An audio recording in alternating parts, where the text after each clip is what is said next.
Hello guys, good morning. So ayan, may dumating akong parcel ngayon. Kararating lang, malaki siya.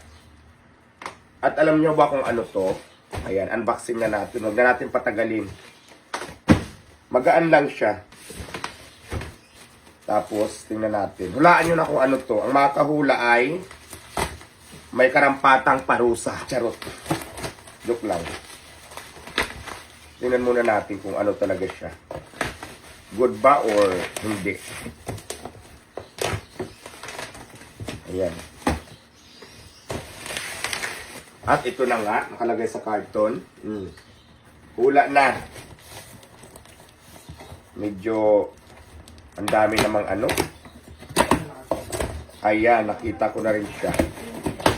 At kulay silver. Ito siya. Pack. Ayan. Malita. Alam nyo ba guys, kung bakit bumili ako ng malita? Naisip ko, baka ano, mag-OFW na lang siguro ako. Ayan po oh. Ayan. Baka mangibang bansa na lang ako, mag-OFW. Kasi feeling ko hindi ako dito swerte sa Pilipinas. So ayan. So katulad ng iba dyan, na yung ibang bansa, nagbabaka sakali, na umasinso. Dito kasi sa Pilipinas, di ba? Trinay naman natin lahat magsipag. Kaya lang parang hindi tayo yata dito swerte. Di ba?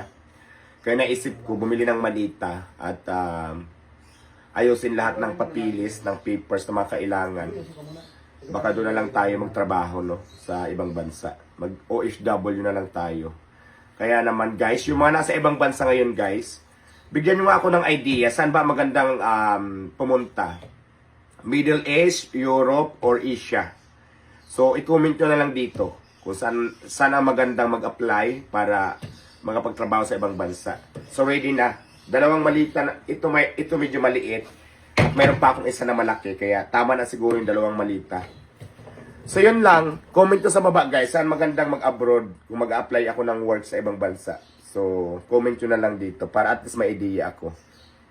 Bye-bye, please like, follow, and share. Good morning.